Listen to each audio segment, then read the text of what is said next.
राजा परीक्षित ने प्रश्न किया, प्रभु ये बताइए, आपने कहा है कि 16,108 विवाह हुए हैं और अभी तक आपने 8 ही विवाह सुनाए। प्रभु 16,100 विवाह कैसे हुए? बोले सुनो देवी महाराज, एक बार एक राक्षस है जिसका नाम है नरकासुर। एक नाम और भी है जिसका नाम है भौमासुर। ये भौमासुर नाम का जो दैत्य है ये बड़ा ही दुष्ट है। एक बार भौमासुर नाम के दैत्य ने इंद्रलोक पर चढ़ाई कर दी और इंद्रलोक में जाकर के इंद्र की जो मैया है जिनका नाम है अदिति मैया के कुंडल छीन लिए। वरुण लोक गया तो कवच छीन करके ले आया, आतंक मचा करके रख दिया। रास्ते में आ रहा था तो नारद जी मिल गए। नारायण नारायण नारायण। इसने भगवान नारद जी से पूछा कि ये बताओ, अगर भगवान बनना है तो कैसे बना जाएगा? ध्यान से सुनना, अगर भगवान बनना है तो कैसे बना जाएगा? तो नारद जी बड़े कौतुकी हैं। नारद जी ने कहा, भाई जो 16,108 विवाह कर लेता है वो भगवान बन जाता है। अच्छा, बोले हाँ। अब ये भौमासुर इसने क्या किया, 16,100 कन्याओं को बंदी बना लिया और बंदी बना करके अपने परिकोटे में बंद कर लिया। ध्यान से सुनना, मन में विचार कर रहा है 8 विवाह यानी 8 कन्याओं का हरण और कर लूं, एक साथ विवाह कर लूं। मन में विचार किया। आज नारद जी इंद्रलोक से आ रहे हैं इंद्र का संदेशा लेकर के। क्या संदेशा? इंद्र ने कहा, नारद जी चले जाओ द्वारिकाधीश प्रभु के पास और जाकर के कह दो, प्रभु इस भौमासुर नाम के दैत्य का वध कब करोगे? क्योंकि इज्जत का सवाल है, हमारी मैया के कुंडल को छीन रखा इसने, पापी ने। जो इतना कहा तो नारद जी बीड़ा बजाते हुए आ रहे हैं। श्रीमन नारायण नारायण नारायण, श्रीमन नारायण नारायण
बजाते हुए द्वारिकापुरी में आए और जैसे ही महाराज कन्हैया ने देखा तो प्रणाम किया।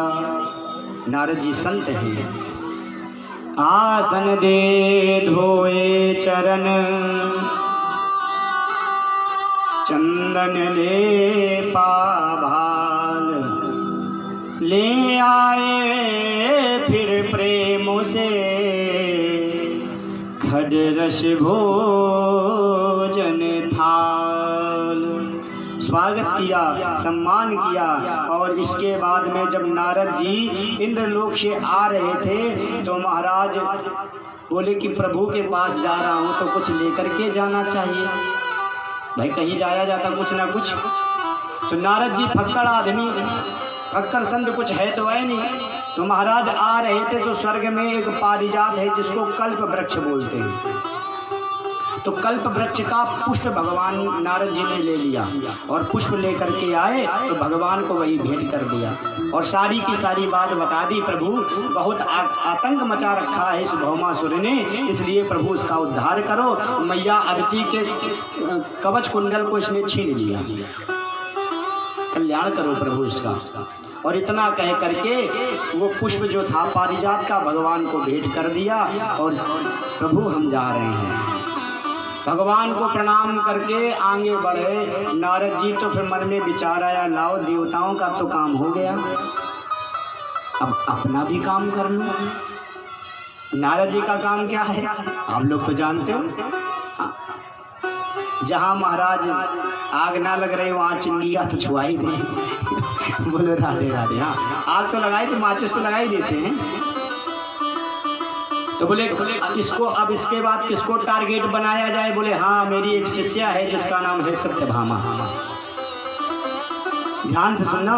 आज भगवान द्वारिकाधीश और रुक्मणी महारानी बैठी थी, प्रणाम किया और वहां से निकल करके सत्यभामा जी के कक्ष में प्रवेश किया। सत्यभामा जी ने देखा, स्वागत किया, गुरु जी आए हैं। फिर माला तांबूल से खूब किया सम्मान, मानो घरे मेहमान क्या आए हो भगवान। गुरुदेव आज बहुत दिनों में आए हो, कहाँ से आए, कहाँ जा रहे हो?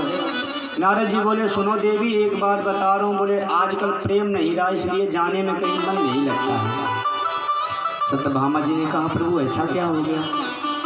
बोले प्रभु अब हम क्या बताएं, अगर सुनना चाहते तो सुनो। बोले ये एक बात बताएं, कोई प्रेम नहीं बचा संसार में। सत्यभामा जी कहती हैं मेरे प्रभु तो मुझसे बहुत प्रेम करते हैं, बहुत प्रेम करते हैं। बोले कैसे प्रेम करते हैं? बोले कुछ भी हो जाए मेरे कक्ष में जरूर आते हैं और कुछ ना कुछ भेंट लेकर के आते हैं, इतना प्रेम करते हैं। नारद जी ने कहा हमें लगता है ज़्यादा ही प्रेम के विषय में आप जान रहे हैं और मेरा नाम है नारद, ज़्यादा प्रेम करते हैं तो सुन लो। अरे बोले तुम्हें क्या खाक प्रेम करते हैं? बोले क्यों?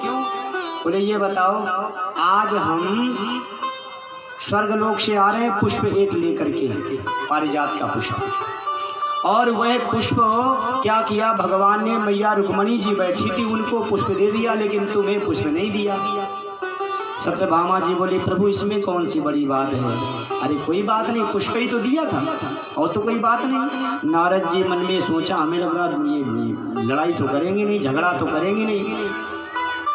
नारद जी ने बात घुमाई, अरे सुनो देवी ऐसा वैसा पुष्प नहीं है, वो स्वर्ग लोक में पारिजात का पुष्प है और उसकी एक खासियत होती है, पता है क्या? बोले ये जो पुष्प हैं गेंदा चमेली गुलाब, इनको तुम धर दो 2 घंटे के बाद मुरझा जाएंगे, लेकिन पारिजात का जो पुष्प है वो कभी भी मुरझाता नहीं है, ज्यों का त्यों बना रहता है। और एक बात बताऊं देवी, क्या ये बताओ पुष्प किसको दिया जाता है? सत्यभामा जी बोली जिससे प्रेम होता है उसको दिया जाता है। पुष्प तो प्रेम का प्रतीक है, इसलिए बोले रुक्मणी जी से प्रेम करते हैं लेकिन तुमसे प्रेम नहीं करते, इसलिए रुक्मणी जी को पुष्प दे दिया।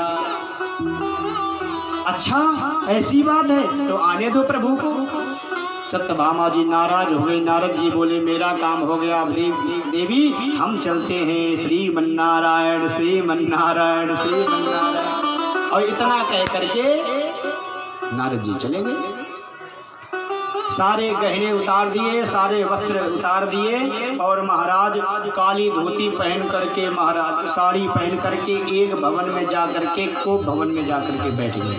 अच्छा सच बताऊं, पहले के जब मकान बनते थे, भवन बनते थे, महल बनते थे, तो उसमें हर एक कक्ष बनाया जाता था। तो एक कक्ष कोप भवन का भी बनाया जाता था। पता है क्यों? साल 2 साल में कभी भी देवियाँ रूठती थी तो महाराज रूठती थी तो उसी कोप भवन में बैठ जाती थी जा करके। तो स्वामी जी समझ जाते थे कि भाई देवी जी आज लगता गुस्से में है, इसीलिए कोप भवन में बैठी। तो पहले के मकान में बनते थे, अब आजकल नहीं बनते। पता है क्यों? बता दो। आजकल इसलिए नहीं बनते हैं क्योंकि देवियों को रूठने का कोई समय ही नहीं होता। प्रेम से बोलो राधे राधे। हमने तो देखा चौराहे पर पाव मारा, सब्जी खरीदन गए, ऊपर पत्नी वहीं लड़ाई शुरू। हाँ, वो कहें लौकी ले वे, वो कहें कदुआ ले वे, वहीं पर शुरू। तो रूठने का कोई समय नहीं है। एक बार एक पत्नी ने पति से पूछा कि सरकार एक बात बताओ, ध्यान से सुनो। बोले क्या? प्रभु ये बताओ घटना और दुर्घटना में क्या अंतर होता है? क्या पूछा? घटना और दुर्घटना में क्या अंतर होता है? तो पति कहने लगा देवी जैसे भूकंप आ जाए और भूकंप जैसे आए तो भूकंप में अपना मकान गिर जाए, अपना मकान गिर जाए तो उसको कहते हैं घटना। समझ में आई बात? भूकंप आए और भूकंप में अपना घर गिर जाए तो देवी उसको कहते हैं घटना। और जैसे ही महाराज हम कहीं बाहर से घूम करके आए और गिरे हुए मकान से तुम जीवित निकल आओ, ये सबसे बड़ी दुर्घटना। जब चाहो तब झगड़ा, जैसे चाहो वैसे झगड़ा, गिरे हुए मकान से तुम जीवित निकल आओ। अच्छा, एक बार देवी जी बैठी थी तो एक पति उसका हारा थका आया हल जोत करके, तो थका हुआ था, जलपान किया तो पत्नी के गोद में सर रख करके सो गया। तो जैसे ही सोया उसको नींद आने लगी तो पति का सर दर्द हो रहा था तो देवी जी हाथों से सर दबाने लगी। तो देवी ने पूछ दिया, ये सुनो जी, ये बताओ कैसा लग रहा है? पूछती है ना, कैसा लग रहा है? तो उस स्वामी ने कहा भगवान ऐसा लग रहा है जैसे हम शेष सैया की शेष नाग की सैया पर लेटे हों और सरपड़ी फण मार रही हो, ऐसा लग रहा है। तो जब चाहो तब झगड़ा, जैसे चाहो वैसे झगड़ा। सत्यभामा जी के पास में द्वारिकाधीश प्रभु आए और आकर के देखा क्या देवी कभी नाराज नहीं हुई, आज वो भवन में बैठी, क्या बात है, जाओ पूछूं। पहुंच गए मेरे प्रभु और जाकर के जैसे ही पूछा देवी क्या हुआ, तो उसी समय देवी जी बोल नहीं रही हैं। भगवान कह रहे हैं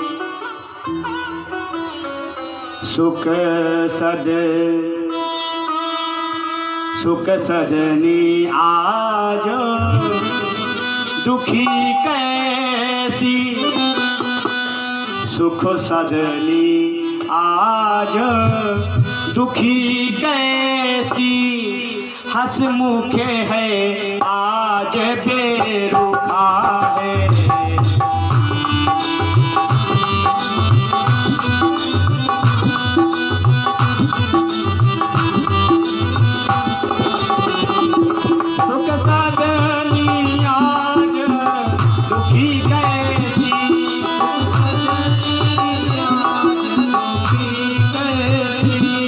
हंसमुखे है आज बेरुखा है, हंसमुखे है आज बेरुखा है। प्यारी भदरे भामा बोलो, प्यारी भदरे भामा बोलो, इस उलझन का कारण क्या है? प्यारी भदरे बोलो, इस उलझन का कारण क्या है? उसी उलझन का कारण क्या है? उलझन का कारण क्या है? हमारे प्रभु ने मैया मैया से पूछा, सत्यभामा आज दुखी कैसी हो, क्या बात है? तो आज मैया मुख नीचे करके कहने लगी, प्रभु तुम मुझसे प्रेम नहीं करते हो। भगवान ने कहा, ये बताओ तुमसे किसने कहा कि हम प्रेम नहीं करते? मैं तुमसे बहुत प्रेम करता हूँ। कौन कहता है? बोले ये प्रभु बताओ, आज नारद जी आए थे? बोले हाँ। बोले नारद जी कुछ हाथ में लाए थे? बोले पुष्प लाए थे। भगवान बोले बस बस तुम्हें बताने की जरूरत नहीं है, जो भी आज आग लगी है तो नारद जी ने मेरे घर को भी नहीं आज छोड़ा। हाँ अरे हर जगह लगाते लेकिन मेरे घर को तो छोड़ देते। बोले देवी इसमें कौन सी बड़ी बात है भला? अरे मैंने पुष्प, तुम नहीं थी, मैंने रुक्मणी जी को पुष्प दे दिया। अरे देवी चिंता मत करो, ध्यान से सुनो, आप चिंता मत करो, मैंने रुक्मणी जी को पुष्प ही दिया है। अगर तुम चाहोगी तो तुम्हारे लिए हम साक्षात उस पुष्प का पेड़ ला करके पारिजात का तुम्हारे सामने उपस्थित कर देंगे। प्रेम से बोलो राधे राधे।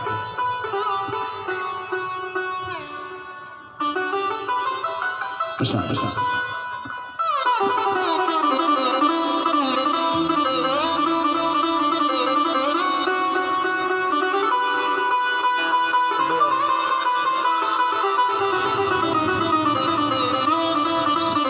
अलग अलग दे देंगे।